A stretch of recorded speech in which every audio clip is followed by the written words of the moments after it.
ধর্ষকদের, খুনিদের, তাই তো? গোটা রাজ্যের মানুষ তো ধর্ষক আর খুনিদের শাস্তি চাইছে, আর মেয়েটির মা বাবাও চাইছে, চাইছে তো? তাই তো সুপ্রিম কোর্টে উকিল দাঁড়িয়েছে। আচ্ছা, এই উকিলদের বিরুদ্ধে যে উকিলগুলো দাঁড়িয়েছে তারা কি চাইছে? আচ্ছা, ওদেরকে পয়সা কে দিচ্ছে? কেন দিচ্ছে? কেন?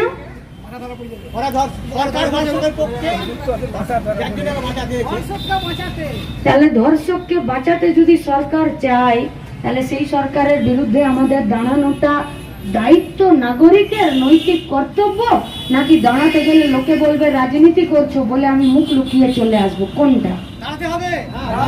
তাহলে যদি দাঁড়াতে চান 26 তারিখ ট্রেন ধরে সকালবেলায় চিড়ে মুড়ি গামছাতে বেঁধে নিন, ঐক্যটা বন্ধ করে দিন দাদা, ঐক্যটা বন্ধ করে দিন।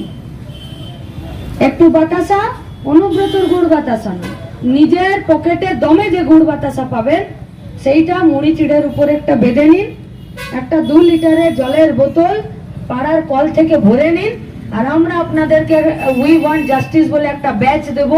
সেই ব্যাচ নিয়ে 26 তারিখ হাওড়া স্টেশনে বেলা 12টা থেকে 1টার মধ্যে চলে আসুন। চলুন একবার কলকাতার রাজপথে গিয়ে দেখি ওদের বুকে বেশি দম না আমাদের বুকে বেশি দম। আসবেন তো?